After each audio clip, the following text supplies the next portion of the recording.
коллеги, всем добрый вечер. Рада вас приветствовать на нашем очередном вебинаре проекта Mastery of Coaching.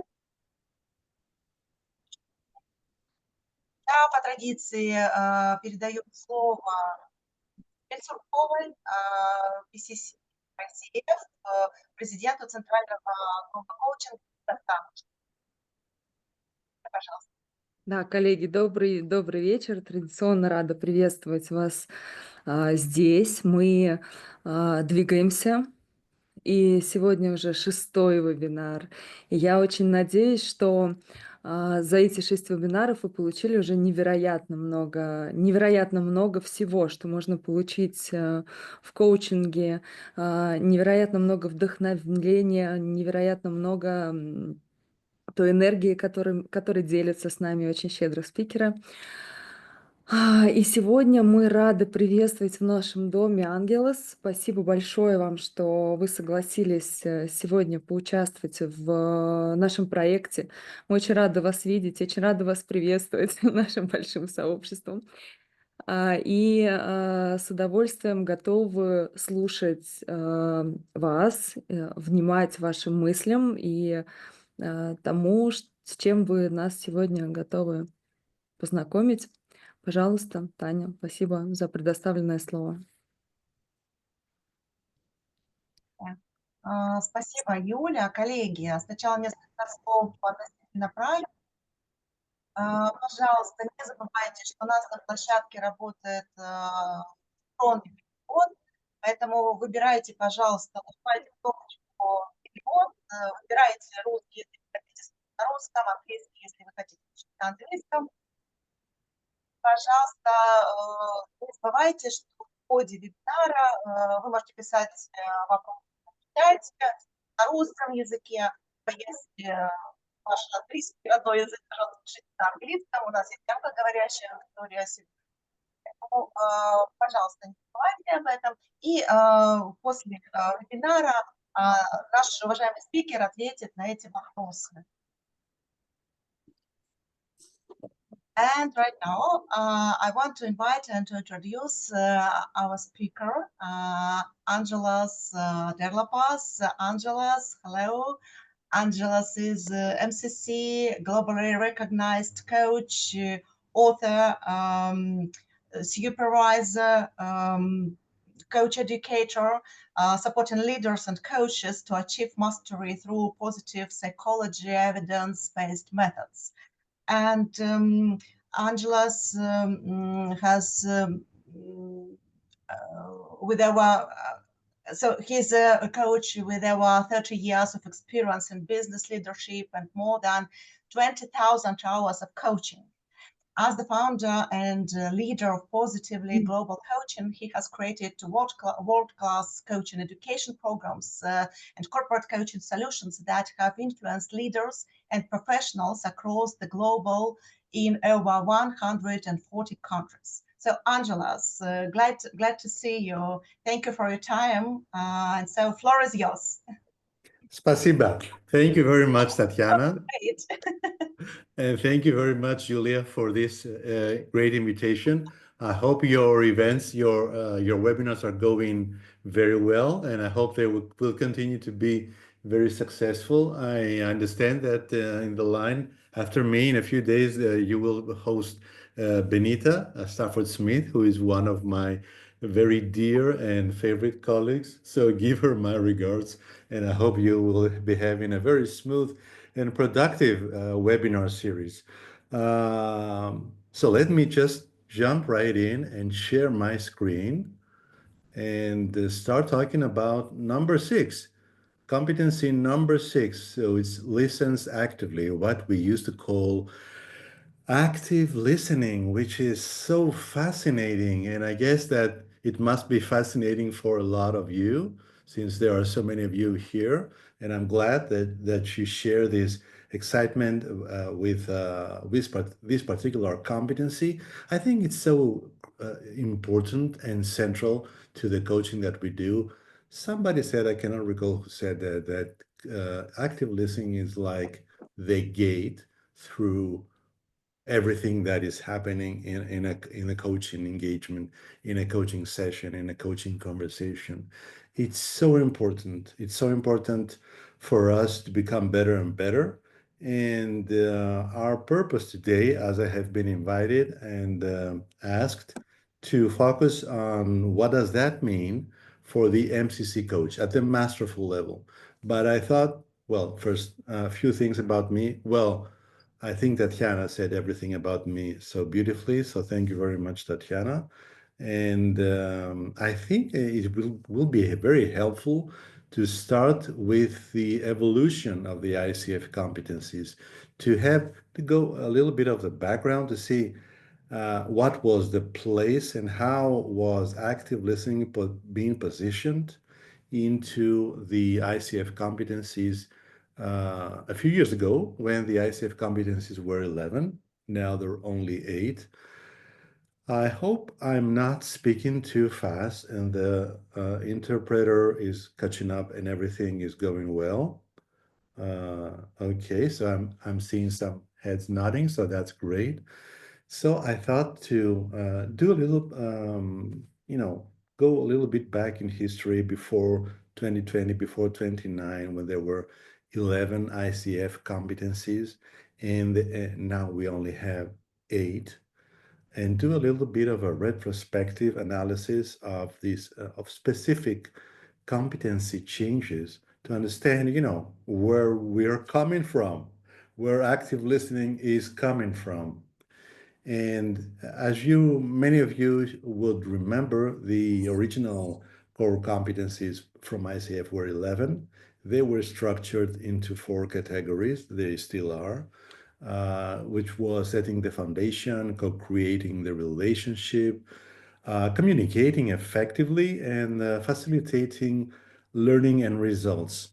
The big change for the updated 8 core competencies was that they were streamlined into a holistic framework for those of us that were and for those of us that were studying with passionately the core competencies. There were some things that were clicking and some things that felt a little bit off or strange or difficult to explain and maybe difficult to support other coaches as we were mentoring them and so on. So everything is being since then streamlined. They are once again grouped into the 4 domains, which includes foundation, co-creating the relationship, and everything else that you remember.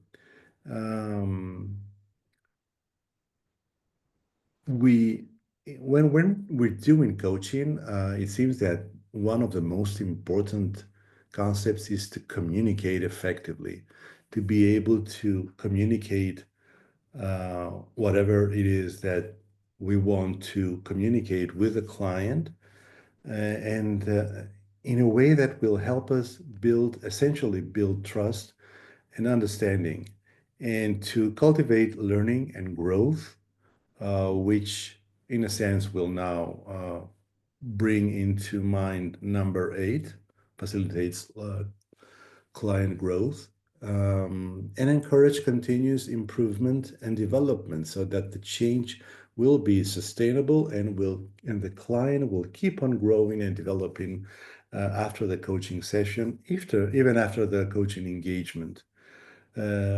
So the effort was to streamline the core competencies into a holistic framework. So the focus became more intense on the whole and the holistic approach. We had, and we still have, the foundation that establishes the basis for coaching, and to co-create the relationship with the client, and particularly focus on partnership, more equal grounds, and be able to collaborate.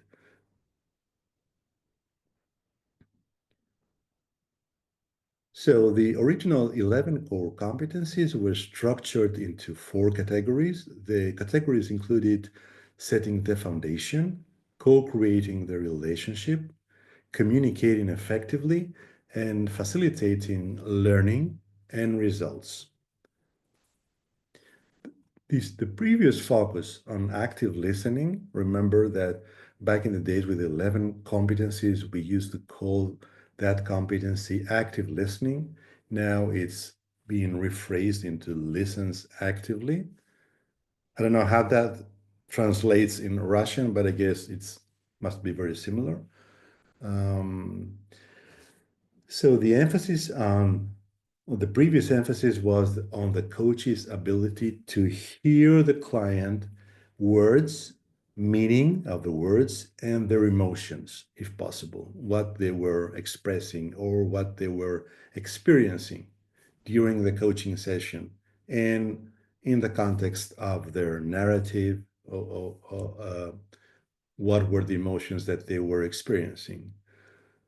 Emotions, as we know, can hold us back if they are negative or motivate us, fuel us for action if they are positive. So it was and it still is very important to focus on the emotions that the client is experiencing.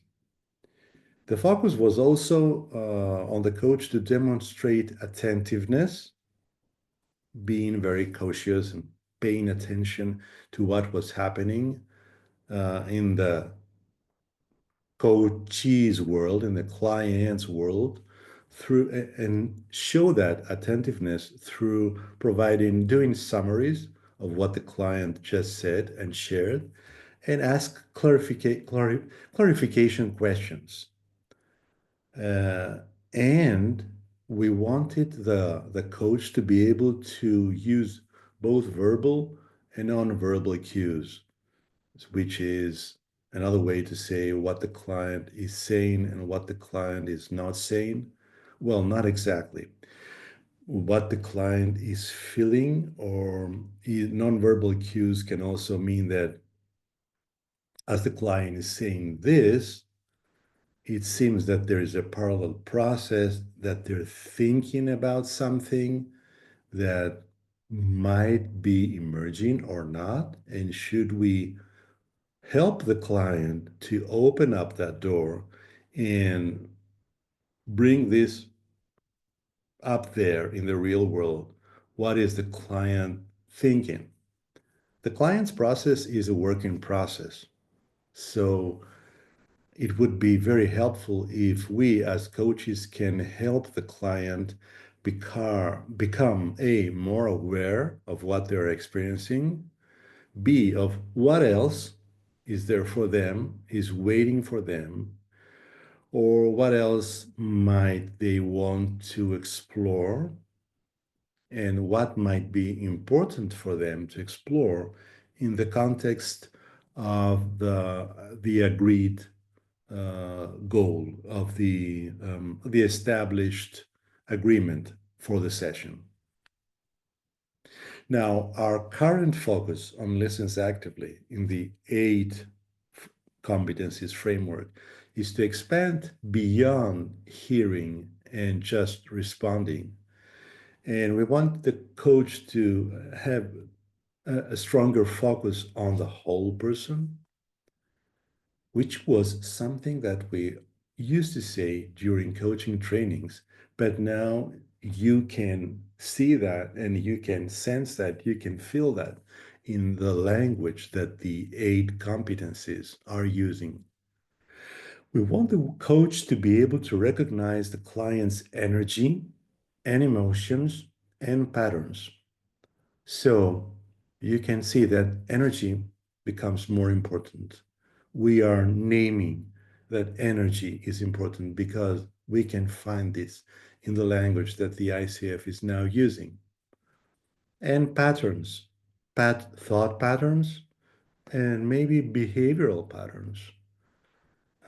Well, there are always patterns, but we are looking for the ones that are dysfunctioning, the ones that are limiting, maybe some patterns that are linked with beliefs. Well, we'll see more about that in the process in the next slides. And we want the coach to be able to integrate systemic awareness for deep coaching presence. So in that sense, listens actively is now linked or helps for us to solidify our coaching presence. So the way that we listen, or the depth in which we listen, or how much skilled we are in deep listening, is allowing us to cement our coaching presence. And we all know that coaching presence is so important.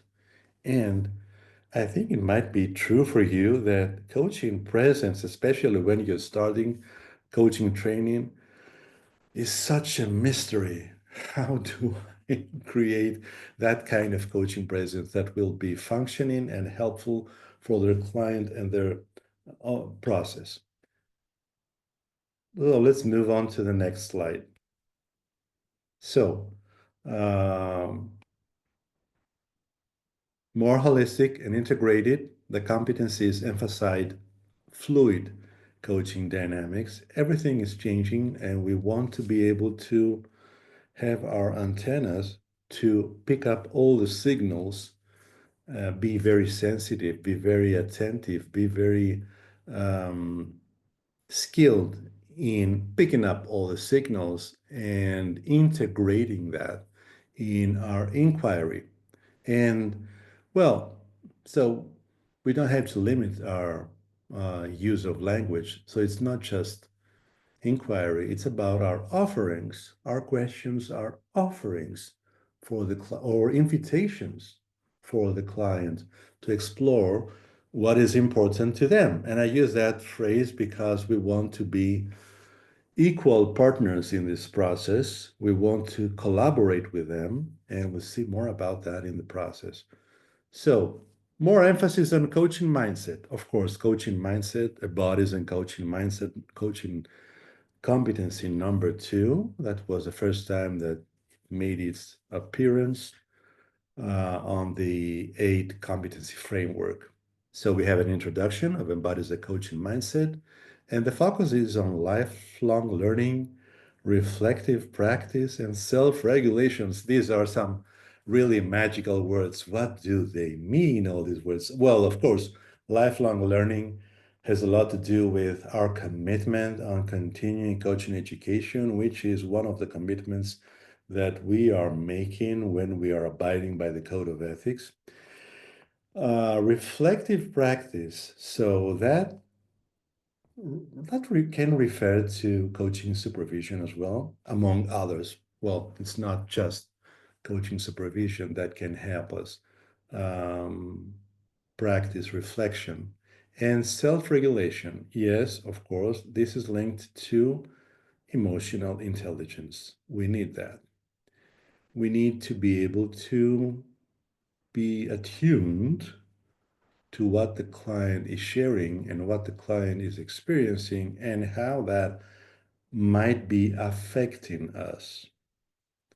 So being attentive to our own process as well. Yes, because that will help us doing active listening and not internal listening. The next step is greater emphasis on partnership, equal partnership, highlighting client autonomy and shared responsibility. So why is that important? Why client autonomy is very important? Well, that's a big topic. And this is not the day to dive deep into that. However, in short, I would like to make a short comment. It's very important for the client autonomy is very important because it enables the client to create their own fuel, take ownership, become committed to the actions they decide. But most of all, it goes back to competency that has to do with trust. And in my view, the trust is threefold. And we want to help the client build this kind of trust. Trust in us, building trust in us as coaches, trust in the process, answering the question, is coaching the right methodology for me? So we need to help the client to build trust. Yet that, yes, this is a very supportive, suitable working methodology for the client. Trust number 3 is about themselves. Will this process work for me? Will I be able to change? Will I be able to adapt new behaviors? Will I be able to try out new ideas? Am I broken or am I not broken? I think that if we help the client autonomy, if we support them into trusting that in themselves, that they can do it through this process, through this coaching relationship, they will become more and more able into thinking constructively, um, taking up actions and following through this processes, which in turn will help them build confidence in themselves and confidence again in the process. So again, trust. And the reduction of hierarchical elements. Well, this might sound as redundant, but ICF is paying a lot of attention here. And a proof for that is that ICF decided in their Code of Ethics revision soon after that to change the word coachee to the word client. So there will not be hierarchical elements in our relationship, coachee, as someone who's us coaches being one step up and the coachee being one step down. Now, forgive me if I use the words coachee and client interchangeably in this presentation. I think that many of us still need a number of time to process that. And I think in some languages, because of language elements, also some maybe cultural elements, client might not be sounding so well as coachee. So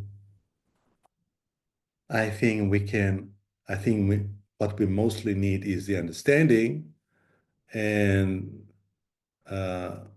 to see what is working for us as coaches and what is working for the client in the language that we use. Yes, the use of language is always very important, but we must be respectful of the exact language that we use and the culture that we function inside. So we want to pick what's best for the client and our conversation. And the last point here in this slide is the incorporation of ethical awareness.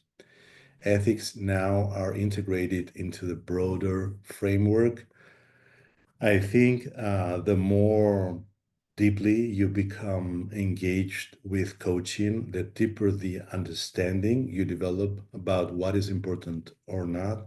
That means the more deeply not just committed, but inspired you become by the ethical awareness and the wisdom that there is in there for all the professionals that have been working with a code of ethics all through all these years and the ones that will continue on working with the ethics.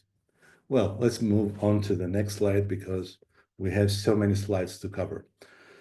So, holistic and integrated approach, and the competencies now emphasize, as we said, the fluid coaching dynamics and the incorporation of ethical awareness. The ethics are now integrated into the broader framework. Now, here's a very big difference. In the previous competency model, the 11 competencies, there was active listening as competency number 5, which was focused on coaches' ability to hear, reflect, and respond, and to emphasize attentiveness and understanding. And there was powerful questioning And there were so many people that were in love with powerful questioning, competency number 6 back in the days, which was a distinct competency. And it highlighted the ability to ask open-ended questions and thought-provoking questions.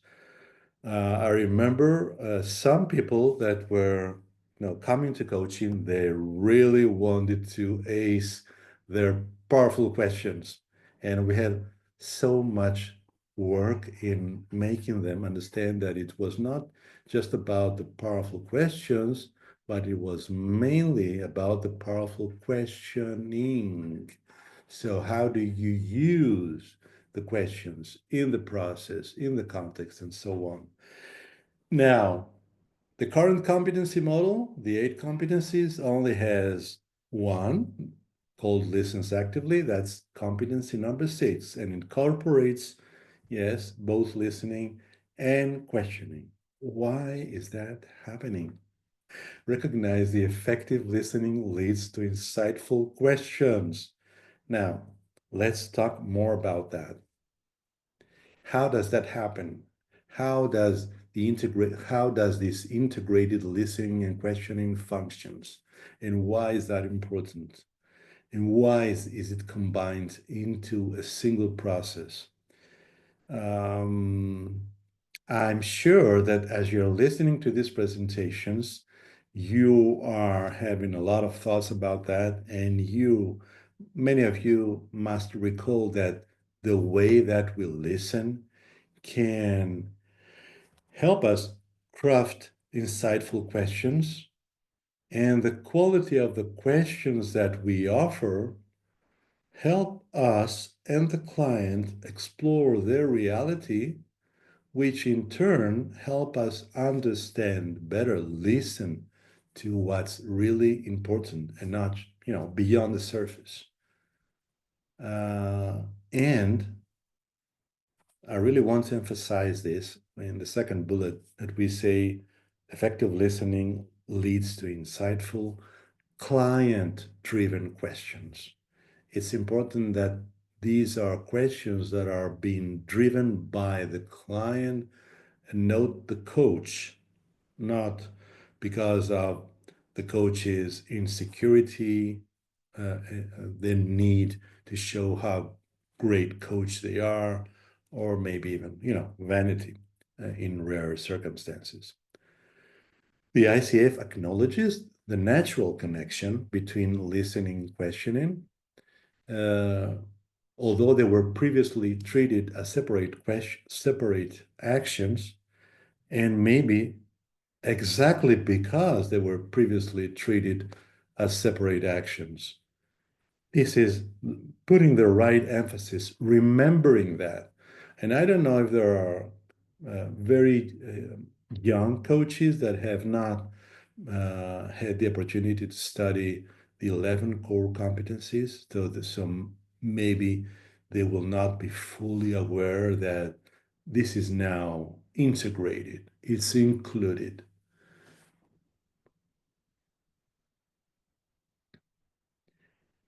What is changing from mechanical to organic questioning? The old model used questioning as a separate skill, and the new model arises naturally. The questions arise naturally from deep presence and curiosity, of course. Yes, curiosity is so central in coaching. Although I would say what kind of curiosity is okay and what kind of curiosity is not okay. Is it curiosity in service of the client, or is it curiosity that is being triggered by our internal listening? So that's a very helpful distinction, something we should keep to ourselves. So what kind of curiosity is driving my questions? We want to have more client-centric questions and less coach-led questions. Remember that the old model, I think it was leaning more to coach-driven, powerful questioning or powerful questions. And in the new model, the questions emerge from the client's expressions, emotions, and themes. And beyond words, sensing the whole person, what is happening beyond just the mere words that the client is using, paying attention to the tone the client is using, to the pace or the change, the pace changes when it changes, the energy and the energy shifts, and maybe the emotional shifts.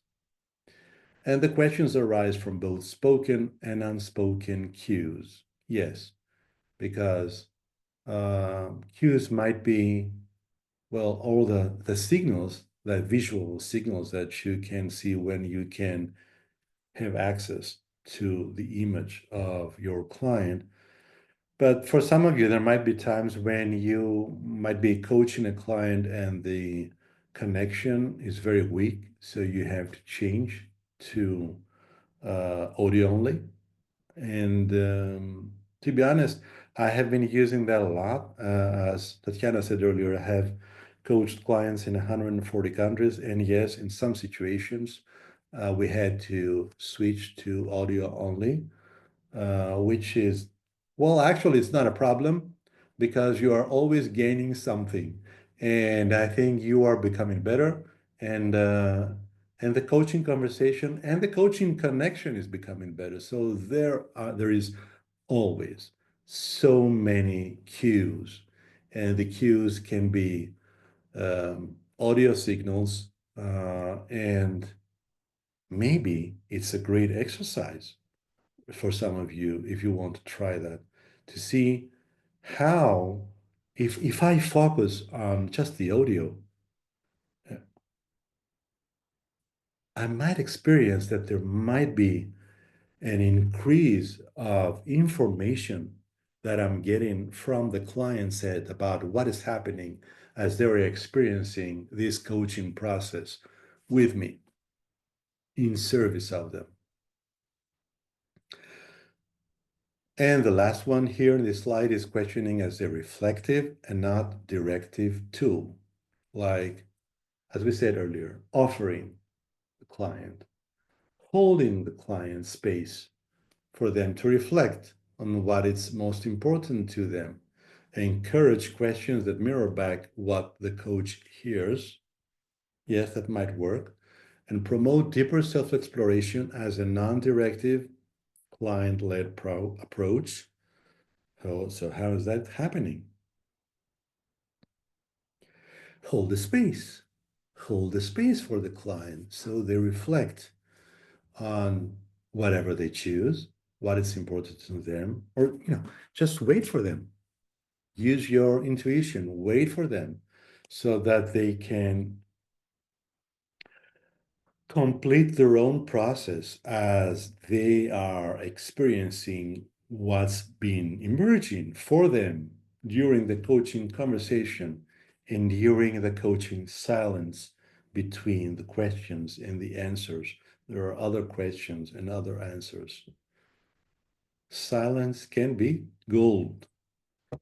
I know, and you know that too. So from mechanical to organic questioning, the old model was questioning seen as a separate skill. And maybe you can relate to that example, like an inner voice, something that might be we said to ourselves as we were starting up with coaching. Okay, so now that I've listened, let me ask a powerful question. Let me show the client what a great coach I am or I can be. The new model of questioning is embedded into the act of listening. As we said, it enriches, it informs our listening, and our listening can enrich and inform a way and that we are questioning. And so listening informs questioning, and questioning informs listening again. It's a cycle. It's a great cycle. And the questions may arise naturally, and we hope that they arise naturally from deep presence and fueled by curiosity. So in the next slides, we will see what's different on the credentialing levels. So the deeper you go, the more naturally and organically you accept these questions to arise, and then move away from a formulaic approach, of course. And we'll see more about that in the next slides as well.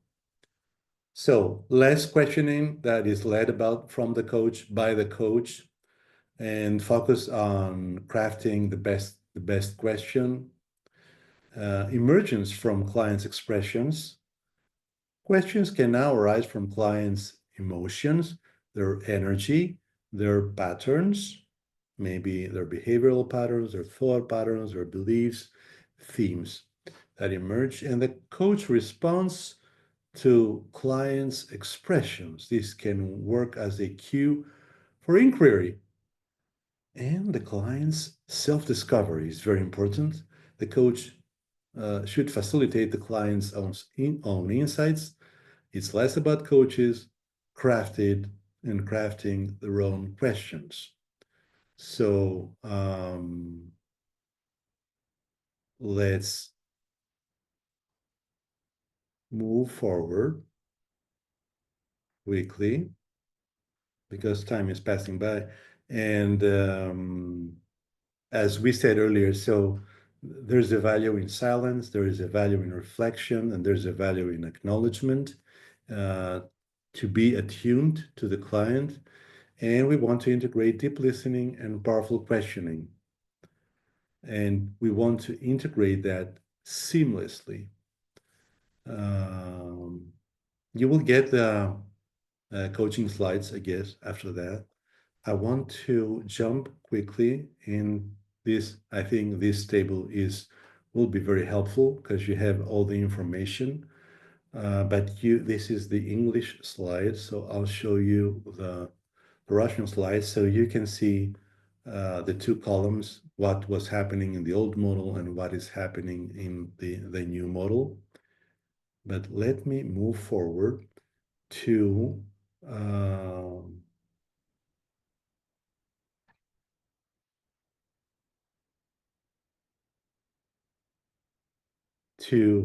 the core competency number 6 per credentialing level. Let's have a quick look at the 3 levels, ACC, PCC, and MCC, and focus on what is happening and what's challenging on each level so that you can get a better understanding of how you want to deepen your coaching practice and how do you want to enrich what you're doing. So active listening, you can expect that a coach at the ACC level is using active listening or listens actively to listen to the client and paraphrasing key points, showing attentiveness through verbal and non-verbal cues. Asking follow-up questions, yes, of course. Nothing wrong with that to clarify statements. Noticing and naming basic emotions. Nothing wrong with being an ACC level. And actually, when you're moving onwards to the PCC level, it's not that you stop doing what you were doing. No, it's that you build upon those. So you add more things to do. The challenge is at the ACC level is that the coach may be in problem solving or directive, in problem solving mode or directive mindset.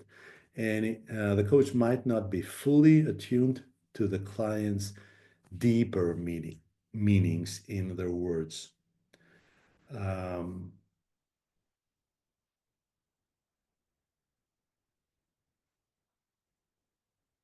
What is happening at the PCC level? The listening becomes more nuanced and client-centered. The PCC coach is listening to both what is being said and what is not being said. I hope you're okay with that, and I hope you're following this presentation because there is no dialogue. Okay, I'm happy to see smiles. So noticing tone, the pace, and the energy shifts, you can expect the PCC coach to be able to notice the tone or the change of the tone and the pace and the energy, as I'm doing right now, because I'm talking a little bit more lively and maybe a little bit more fast, and it seems like I'm doing well. I'm experiencing something which is important. What is happening for the client? That might trigger a very good question. Be awareness of patterns and themes become and evoke awareness of patterns and themes. And maybe that can work as a trigger to offer some reflecting to the client on underlying meetings, or capturing some kind of hesitation from the client side, or emotions in client's voice changing, or when the voice is breaking, and all these nuances and different things that might be happening. Something is happening here. This is a great curiosity, very helpful for every kind of coach.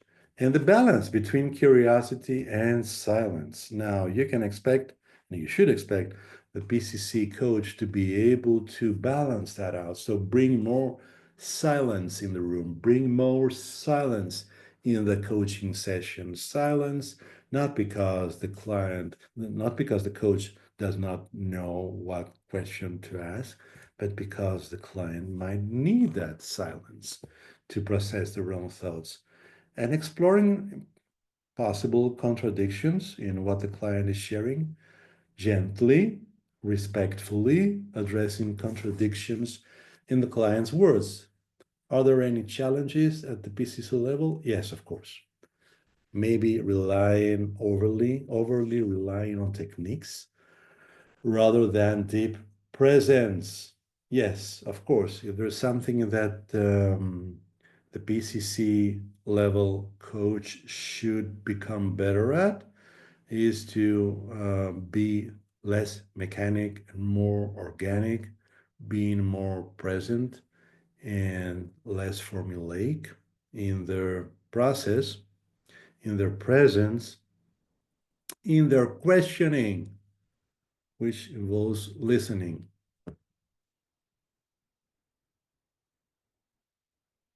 So we want that coach to be able to listen to both spoken and unspoken words, noticing tone, pace, and energy shifts. I think there's a lot of work and understanding, and from our side, the coach's side, to what is happening with the energy. It keeps coming back, energy and energy. What is this thing? What is energy about? Now, I know I have written some books in English. They can be found on Amazon and other online bookstores. And the book that is called Positivity Coaching has a chapter about emerging competency. So growing your practice, and you can find a lot of this kind of information inside the book. But I think another crucial understanding has to do with the energy. So I think overall there's so many things to say about the core competencies, and so many things to say about listens actively. But but there are some things that we need to understand. For example, for me, it's very important to keep in mind the AAA coaching. For me, the most important milestones during coaching session, I called it AAA because it's, A, agreement, A, awareness, and A, actions. So as I have said, these three milestones or three phases, can you imagine what kind of energy fluctuations might you be experiencing from your client side? Let's start from the end.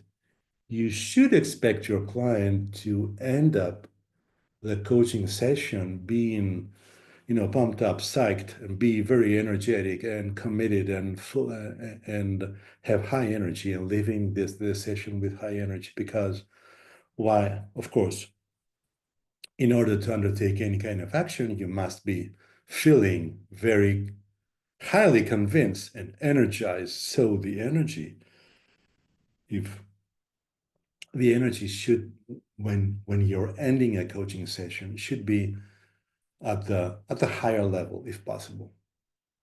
So if you ever imagine yourself as an energy curator for your client, this is one of the things that you should be looking to support the client. But what about the second A, when the client is on the awareness area? What kind of energy? So you might be expecting that there is a lot of reflection around that. Now, when we say awareness, we mean number 7, right? Evoking awareness, evokes awareness, of course. So usually, because there are always exceptions, but usually when the client is in reflective mode, which helps emerging and evoking awareness, emerging themes, evoking awareness, you can expect that the client will be going deep inside of them. So when you're going deep, sometimes you need, I hope you can relate with what I'm describing, that everything stops for a while. So the client in this example, can explore my situation and maybe be able to look at my situation from different lens, as we say in the MCC bars. So you can expect that will be happening when the energy is low. Now, in my view, low energy at this level is perfect energy. But can you spot when the energy is changing for the client? And I guess you do, especially now that I emphasize that you will be spotting when the energy is changing. And I hope that you can connect the dots and say, so we're at the number 7 spot. We're working on awareness, or well, we're hoping to evoke awareness right here at this point of the coaching conversation. And I feel, I sense, I hear, I experience the client. I think he is having the right energy right now. Or maybe I need to create the systemic awareness about his own or her own process. So I heard you. There was something changing for you, or I sensed that there was something changing for you. What is that about? Yeah, that might be a question. That might be a helpful question, depending on the conversation that you're having and the context, of course, and everything. So to go back to this slide, so noticing tone, pace, and energy shifts, I'm noticing the energy shift. And hopefully, after this comment, you can decode the energy shift. Now, with no attachment, as always, of course. So when you're offering questions for further exploration and inquiry to the client, you don't hold any attachment of you being right. It's just an invitation for the client to share what's there for them, what they're experiencing, and what do they want to, and to which extent they want to inquire further. So identifying recurring elements in client speech, capturing more than just content and reflecting underlying emotions and hesitations. And now what are we doing at the masterful level? We are listening beyond words, perceive the essence of the client. The essence of the client is, when you're at the PCC level, you're trying to focus both on the who and the what. To put it another way, when you're at the ACC level, you usually focus more on the what is the client trying to achieve. At the PCC level, you're trying to integrate both. Who is the client that wants to achieve what, and who needs the client to become as they will be achieving what their goal is, and how can I best serve them to remain who they want to remain or become who they want to become. So who is balanced with the what? When you're going at the MCC level, you should be able to focus more on the what, the essence of the client. When our actions arise from our sense of identity, from who we are as coaches, not as clients, as everything, as individuals, and understand emotions, values, beliefs, and unspoken truths. Deep presence, being fully present with the client, and of course, not thinking about the next question because you are being fully present with the client. There's not a need to think about the next question. Well, actually, when you're going to the MCC level, you more or less have amassed 2,500 hours. So that is, you have built a lot of experience, and experience together with, yes, reflection and education helps confidence and helps your artistry as well. You are becoming skillful at the very high level, at the masterful level. And you have energetic attunement. So you are kind of the protagonist in how you are supporting yourself to become more successfully attuned to the client and noticing the energy shifts and the subtle hesitations and the subtle energy fluctuations. And you're using silence masterfully, which means at a higher level than before. Practice your silence, and you know, if you're able to play a little bit more with if I invest more energy and more time in offering silence for the client, and not just my silence, not just the coach's silence as a way to, being respectful to the clients and the client process, but also model silence. So the client can be able, should they choose to follow you in allowing silence for them, so that whatever needs to surface will emerge. Whatever is important for them will find the right place and time so that they can come to the surface, because in silence you can hear everything, right? You can hear everything, but there's so much in coaching and in the human experience than just reasoning and feeling. There's also sensing. And as we said earlier, so have your antennas working and picking up all the signals. Modeling that can help the client do the same, perhaps. And maybe holding paradox with respect and contradictions with ease, and hold them maybe as a mirror, as we say, so the client can make their own judgments. How does that make meaning for them, if it does make meaning at all? And you, as a masterful coach at the MCC level, being with the client rather than doing to the client.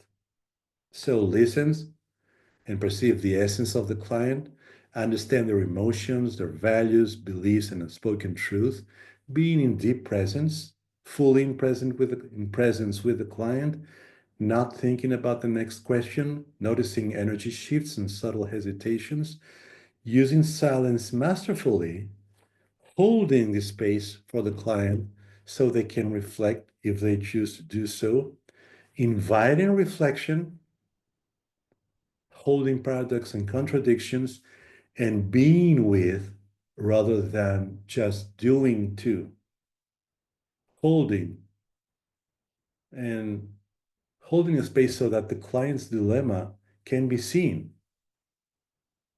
For example, if they have a desire to leave their job, if they have a fear of the unknown, in the case that there's a career move in the client's mind, the coach's response should be to allow pause for reflection, identify or help the client to identify their conflicting emotions, conflicting thoughts, anything that's conflicting, and encourage the client's internal dialogue, the different needs, the different values, different thoughts and ideas that there might be containing inside of them that makes it so hard for them to decide.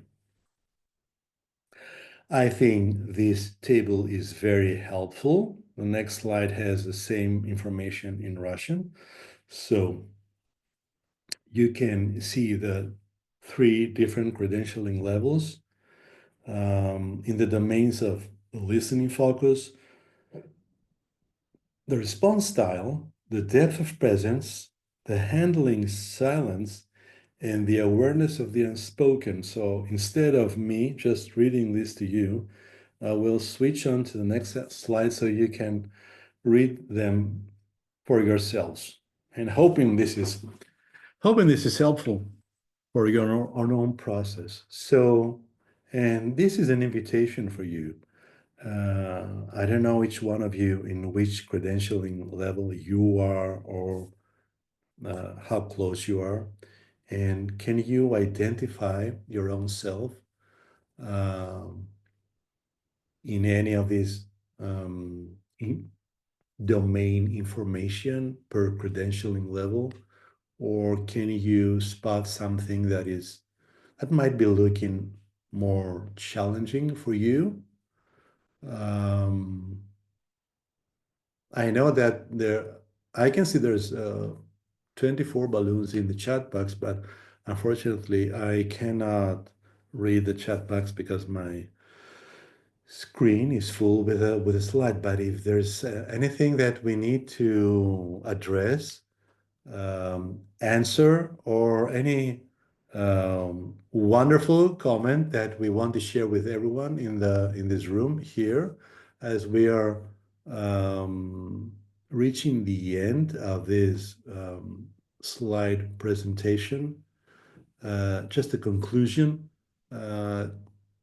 Active listening at the MCC level goes beyond what is being said and involves sensing, as we said, deeper and unstated truths. How will you sense that as a coach? I think by experience and reflection, you will find there yourself, but just allow yourself to think that there's more information out there. So, well, you can say that everything is information. Whatever the client is saying is information. It's data. And whatever the client is not saying is data. When the client is answering my questions, is data. When they're sharing their thoughts, even when from their own questions, this is data. When the energy shifts, this is data.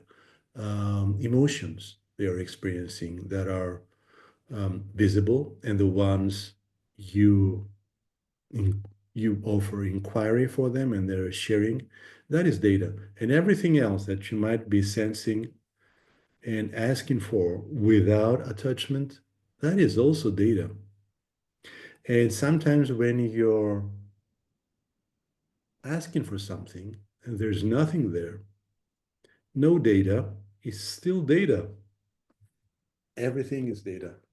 So you can mine data from everywhere.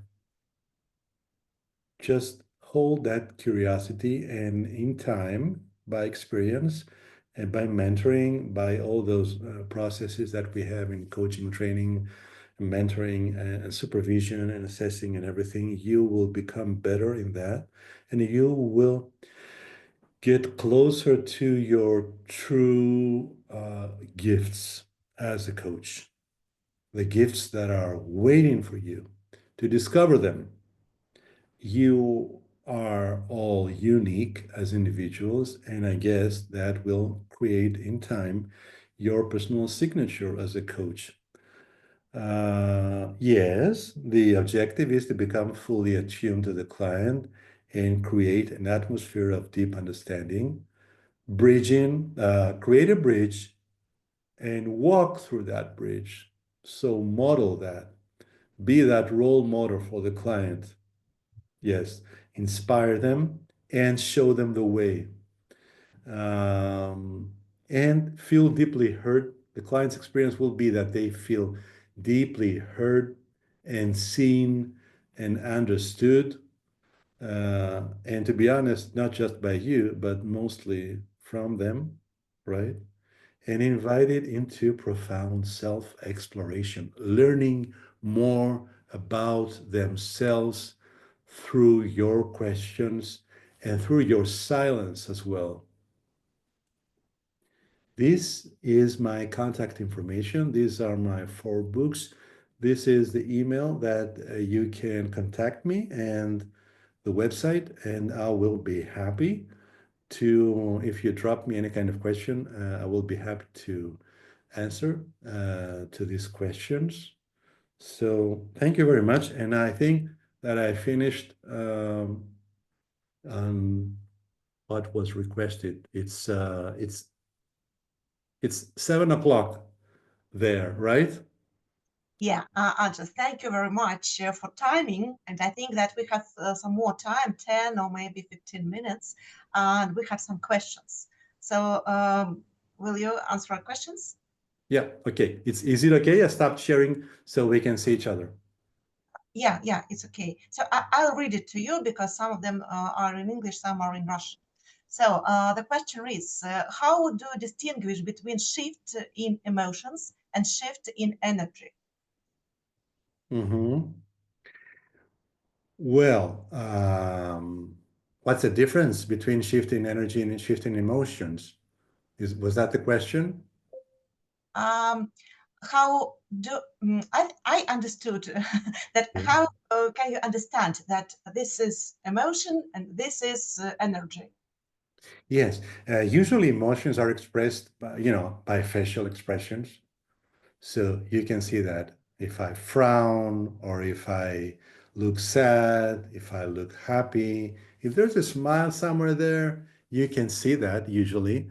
Actually, I think you don't need a book. You're human. Everything that we do is connecting through emotions. So, just this is an endless pool of information. So the more focused you will be on that, you will understand the other person's experience, how they're, what kind of different emotions. And sometimes your questions, I'm sorry, can trigger more emotions. Now, the energy, I think, well, there are some cues that have to do with body posture that might signify that.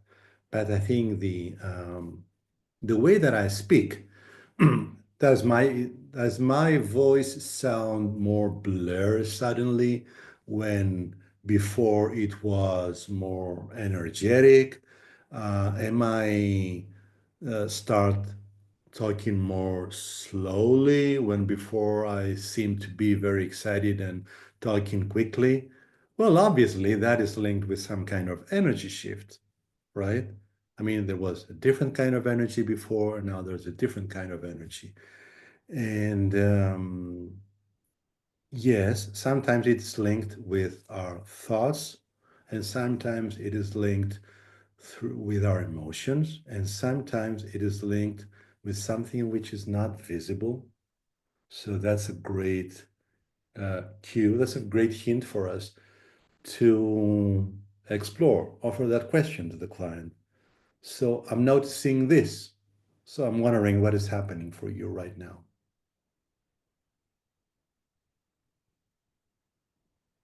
So hoping this is the helpful answer to this question. What else is there?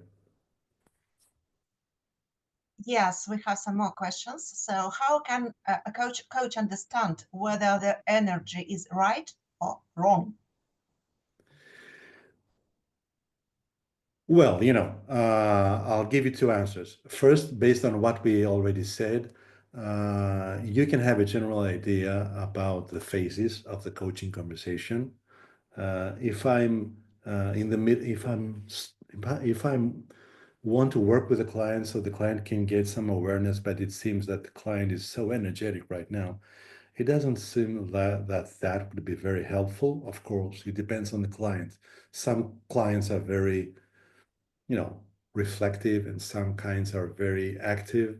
So it's in combination of that. But I think, as we said earlier, towards the end, the client should have high energy because they should be moving to actions. Now, the second answer that I will offer to this question is that sometimes you should not carry all that burden by yourselves as coaches. You are not supposed to make the diagnosis. Is the energy right for the client right now or not? Well, if that's a question that is running on your mind, why don't you offer that to your client so they can become more aware of their situation, whether that is helpful, whether something needs to be changed. And as I'm saying that, wouldn't that be a great invitation for equal collaboration with the client, as we said earlier? That's so important. So wouldn't that be empowering the client's autonomy? Wouldn't that be inviting the client to step into the driver's seat of the coaching conversation? I think, as a general rule, in many questions or dilemmas that we may hold for ourselves as we're coaching, is that good for the client? Is that bad for the client? Is the client thinking this? Is the client experiencing that? Well, why don't you ask the client?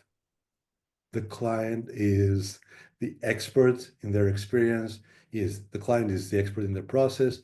And I think that this will help the purpose of what I just said earlier, but also it will show respect. It show that they can be the authors of their own process or the co-authors of the coaching process as well.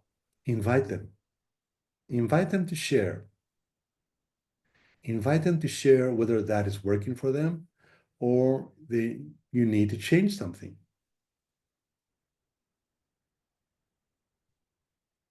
Yeah, how does that sound? Okay, and one more question. May I ask your opinion about integrating humor to coaching session and how competency number 6 helps in it, especially when explaining about MCC level? Humor is a great gift. On the other hand, some people have it and some people don't. But sometimes this applies not just to the coach, but also to the client. So maybe when you start working, or even before start working with the client, and you're explaining to the client your methodology, or who you are as a person and who you are as a coach practitioner, maybe you want to include that I sometimes use humor. Will that work for you? Because for some clients, it does not work. But if it does work, I think it can work miracles. If you can include humor, it's very delicate. Humor can be very helpful, but sometimes the situation is very delicate, and the humor can be a catalyst, or if it's not used properly, it can be, I don't know, destructive. So must be used with caution. I'm sure that each one of you have a good idea of whether they're good at humor or not.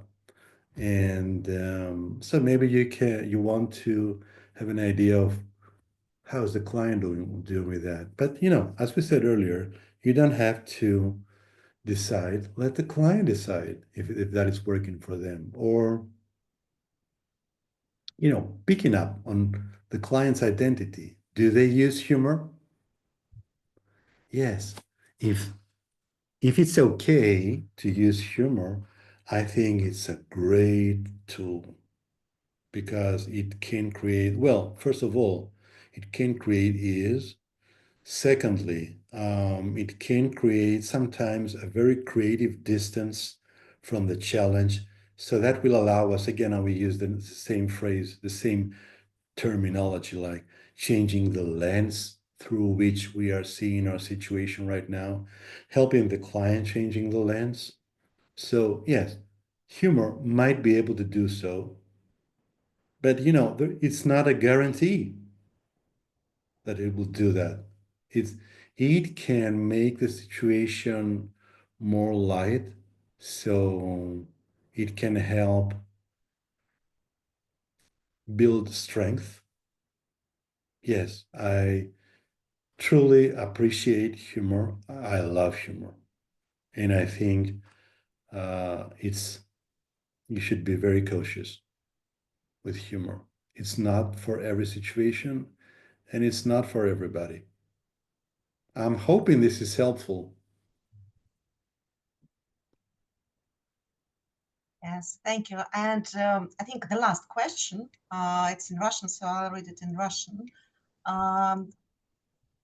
Профессиональные фокусы внимания или, возможно, замечаете вызовы перед собой как супервизором для коучей в последнее время?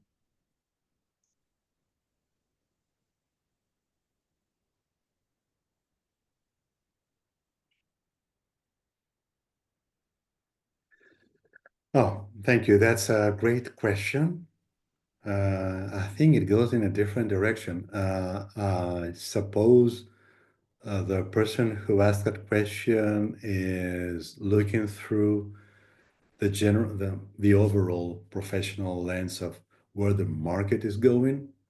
So, uh, so if this is the direction that you want me to answer, here is my answer. I think the overall things that are very significant right now in the coaching profession is one, AI and the use of AI, and B, all the coaching platforms or aggregators that are somehow, uh, or these platforms like, there are so many different platforms. So, but I don't know if there's, or which is a relevant platform in Russia. I know that in internationally, the very famous platforms are BetterUp and Coach Hub. But I know in different countries are different platforms. These can be both good and bad, but on the other hand, they are creating a synergy with AI because they're using more and more AI in the platforms. So it sounds like the theme these days is it human coaching or AI coaching? Like, can this be, can AI coaching ever be as good as human coaching, especially at the MCC level? No, and this is not just my opinion, but this is what the research shows. But I think these platforms, if I'm allowed to use that word, they are functioning as wholesalers. So we don't know exactly the kind of quality that they are offering the market and how they are training the market.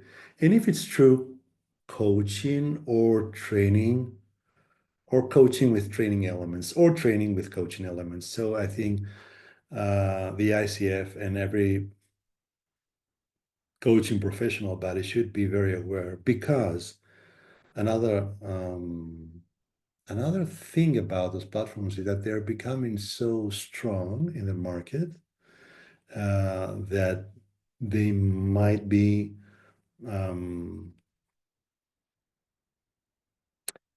there might be have a certain weight in how the ethics and what the ethics or the new code of ethics from now on will dictate. So I think these are some very big challenges, but I would like to hear your opinion. If you see if you feel that there are other challenges as well that we should keep in mind these days.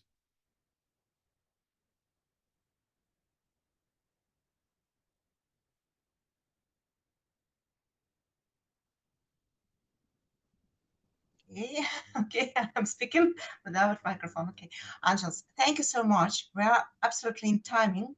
Thank you for coming. Thank you very much for an incredible session and for such a fundamental approach to the competence number 6. And we are deeply impressed by the opportunity to engage with you. And it was truly remarkable. I think that colleagues have different insights. I see different comments in chat. Many thanks. So, of course, we are deeply grateful for your support of our Mastery of Coaching project. So thank you very much for supporting residents of Central House of Coaching and Mentoring. Thanks a lot. Thank you very much. I'm humbled and grateful, and I wish you a lot of success to the organization and to every professional individually. Thank you, Angelos. Thank you. And so, коллеги, я передаю слово Ольге для того, чтобы она озвучила слово дня, слово сегодняшнего вебинара. Оля, пожалуйста. Слово сегодняшнего вебинара, коллеги, тишина. Тишина, которая предоставляет нам возможность услышать клиента. Спасибо большое. Да, и небольшой анонс. Анжелос в начале нашего вебинара уже, собственно, сделал этот анонс. Да, он уже, забегая вперед, сказал, что в следующий раз будет его коллега из Омана, коуч МСС, Бенита Стаффорд-Смит, и мы в ожидании ее презентации компетенции номер 7. Ожидаем вас, обратите внимание, в четверг. На этот раз это будет не вторник, это будет четверг, в привычное для всех нас время, 18:00 по московскому времени. Спасибо большое всем за участие. Angelos, thanks a lot once more. Okay, so... Анджела, спасибо, коллеги, спасибо, что присутствовали. Всем до свидания. Спасибо.